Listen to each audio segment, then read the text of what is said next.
www.flizzmusic.com.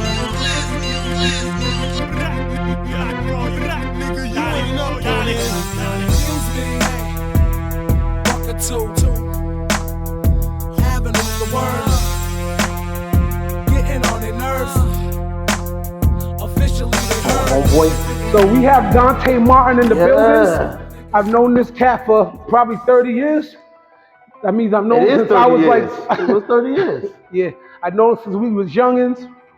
And here we are still kicking live and direct. Hey, whoa, get this. We're seeing the Dante Martin, you know what I'm saying, training. Come on, baby. Remy knows what's going on for me. So how often do you lift weights a week, bro? 5 days. Oh, that's what's up. So you take the weekends off or just another 2 days? It depends. All right. On what? Well, right now I got a protege with me. See, we share the wealth. So what I like to do, and Trav Black said it, shout them out too, is a bunch of reps, because when people be doing sets of threes, you're only doing 30 sets. 30 reps. Yep. Some people say, oh, I did 3, that's my max. Not really. 10 is a complete set that most people say, but when you're doing 6, that's letting you know you can do whatever you can do. Because what most people do, they try to do their own workout without a person spotting them, and they have to get 10 to actually say I did the complete workout. Because what I do is I try to do 180 reps, Fliz. All right. Sometimes I will do this 10 to 15, 20.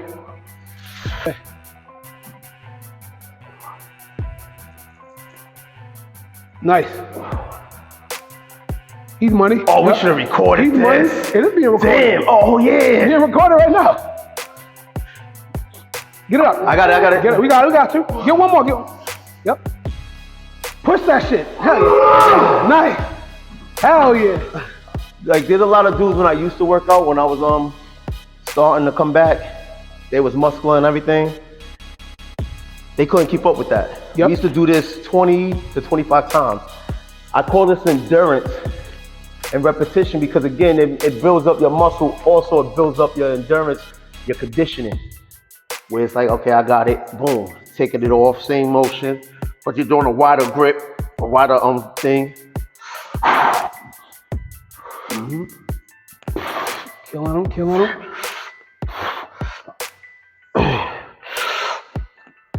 That's how you know you got control, when you can just Explode with it, yep.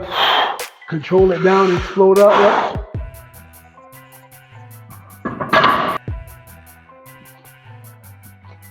Hell yeah. Get it up. We got you. You get tired, you gotta get mad at something, bro. That's what I do. Get mad. Who cares? Get mad. There you go. Yep. Come on. Okay, yeah. Come on. Get mad, get it off you. Get him off you. Yep. Nice. That's what I'm talking about. That's what we do. That's my trick. When I can't get it, I get pissed off and I gotta rage out and get shit off me. When I'm working out with somebody and they ain't used to coming to the gym, I would take the 45s off and we would start with 25s and I would build it up from there.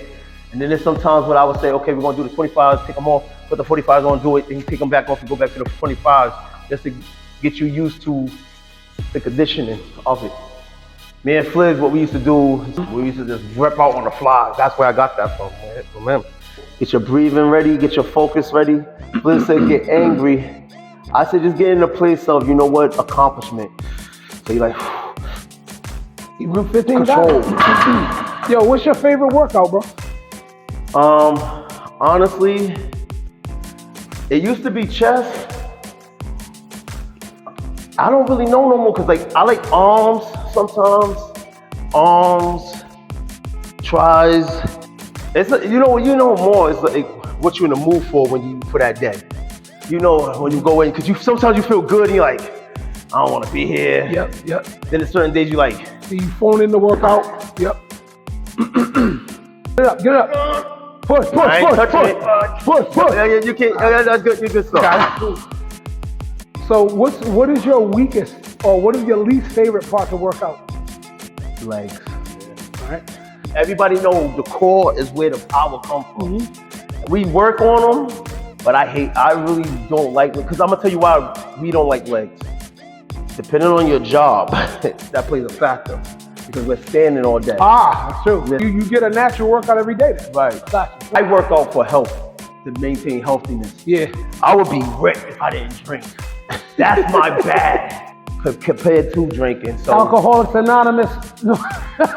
so what we're doing right now is, I don't even know what the call is, but this is what I do with this. What I do, and I'm doing lightweight because I want to have Remy. What happens is, I keep one weight in the air and bring the other one down. Okay. So I'm doing like 1, 2, 3, 4, 5. Because for y'all don't know, I'm also becoming a trainer. There's people that want to come see me. Get you right. Well, here's why I want to say the top 5. Ice Cube, West Coast legend. This man came out with NWA, West Side Connection. He brought out a host of people, Cam, Yo-Yo, movies. This man had one of the greatest albums. His first 3 albums y'all can consider classics. The second one is LL Cool J. You go watch one of the first hip hop movies, Crush Groove. LL Cool J was a young kid in it. He also had multiple albums, was a sex symbol. He was the Drake before Drake. And he still was able to kill you with bars, because how many battles have you seen him lose other than that Cannabis one, which he recovered from and didn't really kill his career, but he ended some careers. Kool Moe Dee. I don't think LL lost that one in a sense. I think He lost the battle. Yeah, Cannabis out-rapped him. I'll give him that. Cannabis was a better rapper. I don't think I want to call that a loss for LL. No, what I mean by loss, I mean he got hit, his armor got piled on. Yeah. LL is still relevant. Like, this dude could still go on a stage right now and you're like, whoa, you want to see him. See, like, I could say Big Daddy Kane. Big Daddy Kane influenced Brooklyn. The people that you reverence, the Jay-Z's, the Biggies. Now, the reason why I'm going to give it to Nas came and was compared to one of the greatest ever to do it. They called him the second coming of Rakim. Nas' album was the most highly anticipated album coming out, Illmatic. J. Cole did a song where I disappointed Nas. I let Nas down. See, so it's like, if you're gonna say J. Cole in your top 5, he could tell you Nas was his influence. But Jay-Z, this dude did something beyond music that no one has ever seen coming. Nobody expected what this man to do. This dude is in the Rock and Roll Hall of Fame. They have a course in college where they study this man. This man carved his own lane. So I have to give those 4. Now, my 5th one, I can put Scarface if I'm going for that region, because he was a part of the Ghetto Boys. And that's what, you know what, I am going to put Scarface on. I know what, Liz? Nah, actually, I have to take it out. I have to take him out. I'm going to put Tupac. That's who I was going to go with originally. All right. Because the influence of this man, like, I'm not even a Pac fan, but when you listen to this man rap, every rapper of this time and before still want to be like that man. Dude, rap, it in a way seemed like he was singing and flowing, like his whole delivery and cadence against all odds, like the way he was presenting his music. But this dude just broke records with Dear Mama, the Doc. Broke records. You know what? I can't put Biggie in there because Biggie only had 2 albums, so they pun. See, if you notice what I'm saying, these dudes have catalogs. Catalog. See, I also know before the short time in the game that he was in, he's going to be considered the greatest. Yeah, I would you. also only actually 1 album, a couple mixtapes, and then you died before your actual album got to come out, which is ready to die. So because now I want to say this too, because I know we're about to end it up. J. Cole, Kendrick Lamar, Drake. Over time, one of them dudes could actually be a top 5 rapper. Because these dudes got some catalogs. Like Drake's catalog is ridiculous right now to this day. Now, I know people want to sit up there and argue that he write his lyrics or whatever. Some people say, hey, it's him putting it out. But you got to respect. I respect catalogs. music is a preference, and sometimes music got you out of deep compression. Like, cause yo, a group that get me out of my deep compression is Tribe Called Quest. So anytime I can listen to a Tribe Called Quest album, when I used to get upset, I could listen to them and I get out of it. Just kind of, right? So tell me where you feeling at. More on my shoulder than tries, but it's all good. How you feeling your shoulder to try? Maybe you need to go down a little some. Yeah, I'm not trying to hit the mic too much. As far as music, what do you do? Who are you? You know what I mean? Well, they know me as Dante Martin, aka Inferno, aka The Voice. I'm a man first before I'm anything else.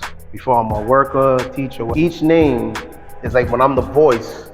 I'm the voice when I want to get into deeper conversations in my music. When I'm Inferno, I just like I want to just spit bars. Like I just want to get stuff in your head. Like, what is your ups and downs? What do you feel is the positives of now and the negatives of now? The positive of now is that the older generation is still relevant and still able to be listened to. The negative as that as well is we're competing with the younger when we're not teaching. We're now in the elder stage. We're the elder statesmen, so we're supposed to be teaching them what to do and what not to do. Like, so even if we're in the same arena and we're on the same stage, it's not like you're going to hear like, oh, dang, they sound dated or whatever. You want to hear a quality of music, and you want to know that we doing something together as one, the youth as well as the elder statesmen. So now, when you come to the table and they know you broke, that's why they get you in those 360 deals, because they know for a fact that you don't have no money, and without them, you can't become who you are. But if you do have your own money, then guess what? Like, look at what we got going on. We're part of a network podcast. I got several albums out. I got books. I've got so many different things. So when I sit down on the table, because when I did sit down on the table, I came with a pressed up CD already, wrapped and everything, and it was just like, yo, what can we do for this kid? It was unheard of when people come with a demo that was already pressed up. So they already knew they couldn't jerk me. Yeah, you ain't up on this. I'm just gonna keep looking and just go. I don't even know how many reps I'm doing. I'm just doing it well. Allow. How many albums did you drop so far? This year? No, I mean in total, in your whole music career. Okay. Remember you going or you standing? I dropped first album, Revolutionary Minds, cassette. There's some major numbers out here. They got us respect. Second album I ever dropped was my EP. Other than when I was on Stuff With You, you, Charles. Oh, so I got shout out that album because I was on that album. Charles' album, that underground album, the Professor X album. Then after that, that's when I came with Better Heard Than Seen, where that actually solidified me. So after Better Heard Than Seen, what came after that?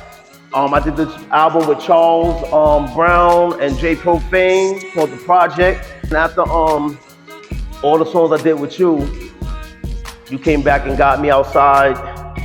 2021, I did Paradigm.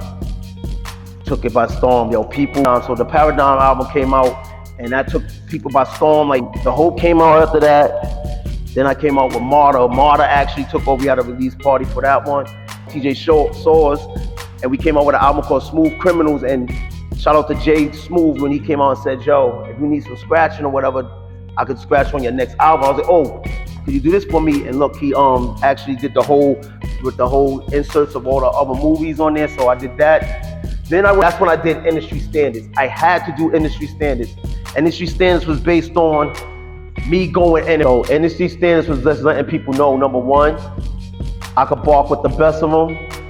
I got some industry beats because I took it back to the old school, what happened, people used to get deals. They used to go on demos and do other people's beats and rap to it. So I did that, came out with Industry Standards.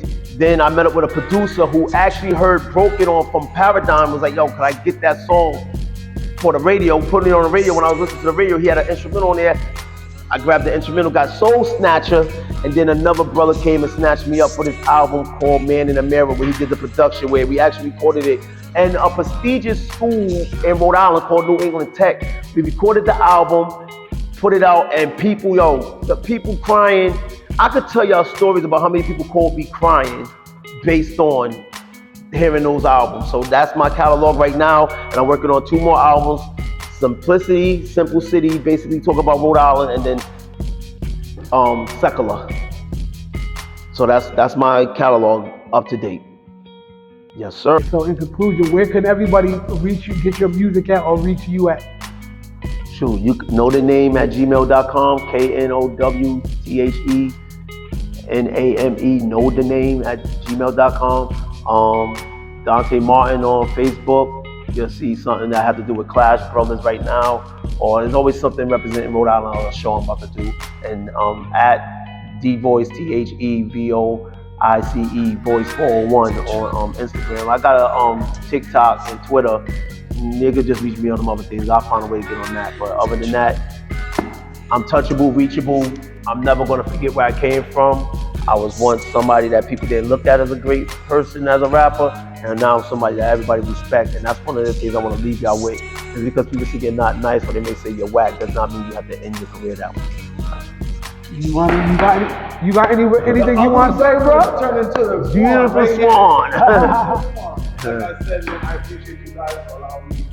When you put me on your platform, just giving me an opportunity just to work out, show you where I'm at. Really appreciate it. Like I said, there's a lot to come with these great gentlemen, these businessmen, everything. They have a lot coming up. Be prepared. The summer wave is coming. Yeah, wait. That's all you have to say. The summer's mine, baby. www.flizzmusic.com